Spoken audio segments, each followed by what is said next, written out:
난세기 구독자 여러분, 안녕하세요. 김준혁입니다. 저번 영상을 올린 다음에 제가 굉장히 많은 메일을 받았어요. 또 댓글들에서도 많은 분들이 탑다운 방식이 어떤 방식이냐, 그리고 김준혁 군이 생각하는 그런 방식을 좀 설명을 해달라고 저한테 많은 문의를 해주셨습니다. 그래서 오늘 영상에서는 북한의 엘리트에 대한 이야기를 하는 것보다는 먼저 구독자분들께서 저한테 질문을 하셨던 그 탑다운 방식에 대해서 좀 구체적으로 설명을 드리고자 합니다.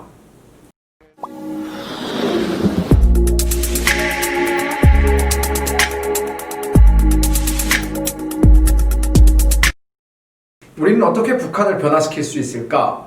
저도 오늘 그 방법론적인 문제에 대해서 한번 이야기를 해보고 싶습니다. 정말 오랜 세월 동안 한국이나 미국의 수많은 NGO들이나 수많은 사람들이 북한의 변화를 일으키기 위해서 다양한 노력들을 해왔습니다.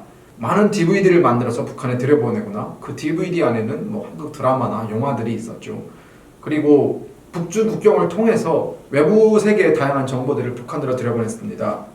그러한 일들을 하면서 그분들이 원했던 것은 북한의 일반 대중들이 그러한 외부 정보를 통해서 본인들이 속고 있다는 사실을 깨닫고 또 울분해서 북한 정권에 대항하는 그런 혁명을 일으키길 바랬습니다.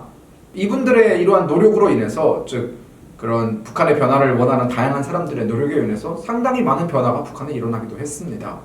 북한 당국의 심한 통제에도 불구하고 북한에서 한국 드라마나 영화 혹은 헐리우드 영화를 구하는 것은 그리 어려운 일은 아닙니다. 물론 여전히 위험하죠. 북한 정권에 대한 충성심도 지난 10여 년에 비해서 지금은 현저히 낮아진 상태입니다. 각 북한을 탈출해서 한국으로 오신 분들의 수많은 증언을 통해서 우리는 그러한 사실을 확인할 수 있습니다. 그러나 실질적으로 북한 정권을 위협할 수 있는 그런 사건이나 행동들은 사실 일어나지 않았습니다. 그동안 들인 노력과 자금을 생각하면 지금쯤 북한에는 거대한 반정부 세력이 한 개 이상은 생겨나야 합니다. 그러나 사람들의 충성심과는 별개로 북한 정권은 날이 갈수록 안정되어 가고 있습니다. 그러한 징후들은 곳곳에서 우리는 찾아볼 수 있습니다. 1994년 김일성이 사망한 이후 많은 사람들은 북한 정권이 언제 무너지는지에 대해서 얘기를 했습니다. 그러나 북한 정권은 무너지지 않았고, 김정일 시대에 들어서 북한은 핵무기를 개발하고 또 대륙간 탄도미사일을 개발하면서 미북 협상, 남북 협상에서 항상 주도권을 가져갔습니다. 또한 2000년대 후반에 들어서면서 여러분 다 아시다시피 아랍에서는 아랍의 봄이라는 거대한 민주화 운동이 일어났습니다. 그 결과로 인해서 아랍의 수많은 나라들에서 독재자들이 축출됐고 그 나라들의 민주주의 정권이 들어섰습니다. 사람들은 그때도 북한에서 아랍의 봄과 같은 혁명이 일어나고 곧 김정일의 독재 시대가 끝날 것이라고 예측을 했습니다. 또 때를 맞춰서 2011년에 김정일이 사망을 하고 20대밖에 안 되었던 어린 김정은이 권력을 이양받는 일이 일어났습니다. 당시 TV만 틀면은 북한 언제 망하나 혹은 북한의 급변사태가 언제 일어나나 이런 뉴스밖에 없었습니다. 또 많은 전문가들이 TV에 나와서 북한이 무너지는 것은 기정사실이다 라고 하면서 정말 많이 떠들었습니다. 그러나 김정은 집권 9년차에 들어선 지금 북한 망했습니까? 북한이 곧 무너질 것이라는 예측들 왜 다 틀렸을까요? 제 개인적인 생각이지만 그것은 어디까지나 북한을 유지시키고 있는 결정적인 힘의 근원이 무엇인지에 대해서 잘못 파악하고 있기 때문에 그러는 것 같습니다. 북한은 국민들의 민의에 의해서 움직이는 나라가 절대 아닙니다. 철저히 권력을 장악한 소수 엘리트들에 의해서 모든 것이 움직이고 모든 국가 의사결정에 국민들의 뜻은 반영되지 않습니다. 권력을 가진 이들과 권력을 가지지 못한 사람들 사이의 갭은 우리가 생각하는 것 이상으로 넓습니다. 자, 조금 더 구체적으로 들어가 보겠습니다. 북한의 변화를 이끌어내기 위해서 노력하는 사람들이 택했던 방식은 북한에 외부 정보를 들여보내고 북한의 절대다수를 차지하는 국민들이 그러한 정보를 접하고 북한의 현실을 깨닫고 혁명에 나서게 하는 그런 방법이었습니다. 앞서도 아까 말씀을 드렸었죠. 우리는 이것을 버텀업 방식이라고 부릅니다. 아래에서 시작한 혁명이 위로 올라간다는 그런 정치학 용어입니다. 많은 독재 국가들이 이러한 방식으로 무너졌습니다. 독재에 견디다 못한 국민들이 결국은 들고 일어나 독재자를 내쫓는 것이죠. 언뜻 보면 굉장히 괜찮은 방식이지만 사실 이 버텀업 방식에는 굉장히 큰 약점이 하나 존재합니다. 독재에 반대하는 수많은 사람들은 독재 타도라는 깃발 아래 하나로 뭉칠 수 있습니다. 그러나 이들의 이해관계가 모두 똑같은 것은 아닙니다. 계층도 다르고 지역도 다르고 소속도 다릅니다. 권력은 속성상 그 공백을 허용하지 않습니다. 결국 누군가는 독재자가 물러난 자리를 대신해서 국가를 이끌어 가야 합니다. 누가 권력을 이어나갈지에 대해서 합의는 그때부터 진행이 될 것입니다.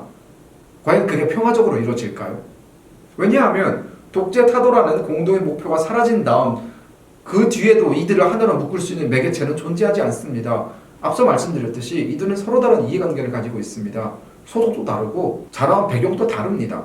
독재자가 사라진 자리를 대체하기 위해서는 합의가 이루어져야 되지만 그 합의 과정에서 결국 권력 다툼이 일어나게 되고 세력 간 분쟁에 휘말리게 됩니다. 엄청난 대혼란이 찾아올 것입니다. 기존의 질서가 사라진 마당에 원래 존재했던 공권력은 굉장히 쉽게 권위를 잃을 것입니다.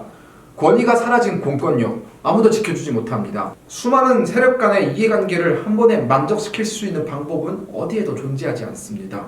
결국 아랍에서 일어났던 그 아랍의 봄도 독재자가 무너진 다음 그 자리를 대체하기 위한 권력 다툼이 일어났고 어느 한 나라도 지금 안정적인 상황에 있는 나라가 없습니다.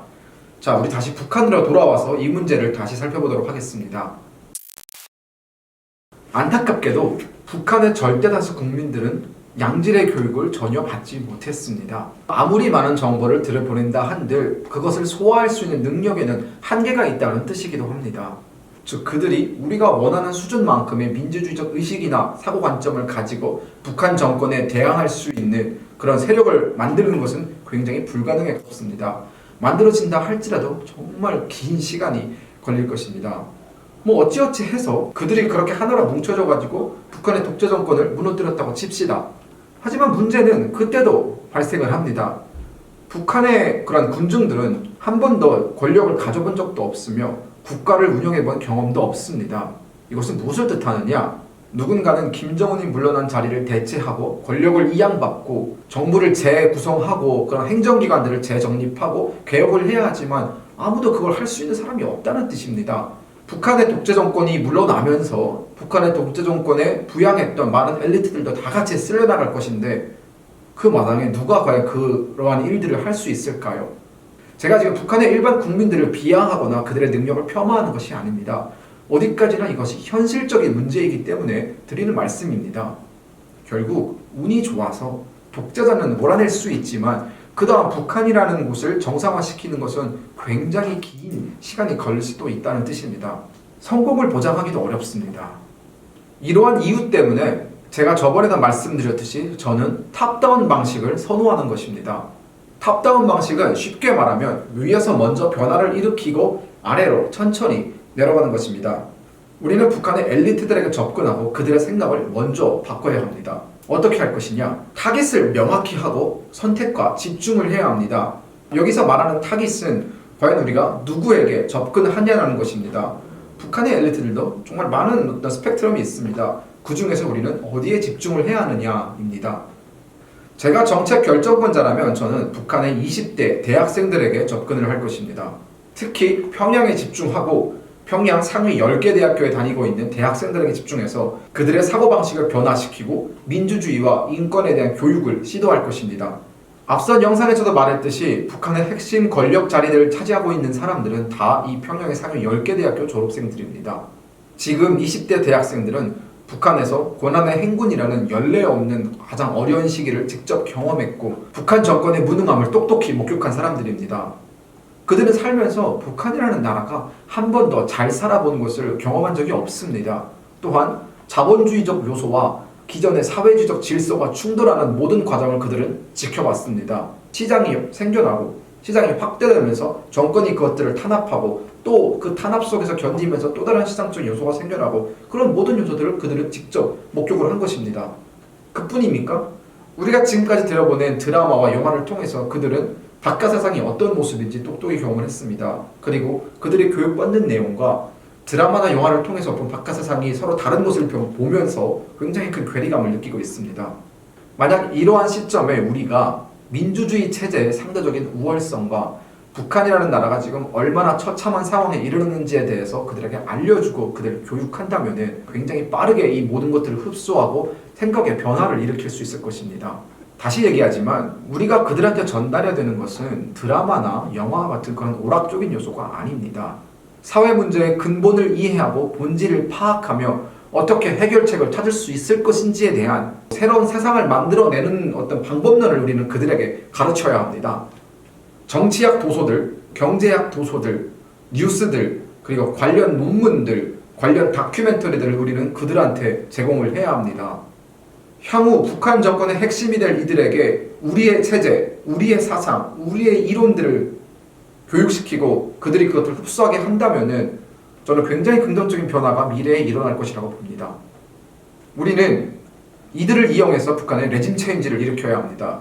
이러한 체인지가 성공한다면 북한은 잘 준비된 엘리트들에 의해서 굉장히 안정적으로 빠르게 개혁과 개방을 할 수 있습니다. 또한 매우 체계적으로 혹은 단계적으로 사회 문제들을 해결하고 또 사람들에게도 좋은 교육을 제공할 수 있을 것입니다. 이것이 제가 주장하는 북한식 탑다운 모델입니다. 여러분의 생각은 어떠신가요? 어디까지나 제 개인적인 의견이고 완성도가 떨어지는 그런 논리이기도 합니다. 제가 대학원을 가게 된다면 좀 더 심도 있는 연구를 통해서 제 이론들을 완성시켜 나갈 생각입니다. 오늘도 제 영상을 시청해 주셔서 너무나 감사합니다. 좀 어려운 용어들이 많이 등장을 하고 또 제가 말을 너무 어렵게 하지 않았나 걱정이 되기도 합니다. 제 영상을 보면서 궁금한 점이 있다거나 혹은 제 의견에 동의하지 않으신다면 언제든지 댓글로 남겨주십시오. 제가 할 수 있는 선에서 최대한 성의껏 답변을 드리도록 하겠습니다. 요즘 우한 폐렴이 너무나 심각한 상황에 이르렀다고 합니다. 구독자분들 꼭 마스크 사용하시고 모두 건강에 유념해 주시기를 바라겠습니다. 지금까지 난세의 기행 김준혁이었습니다. 감사합니다.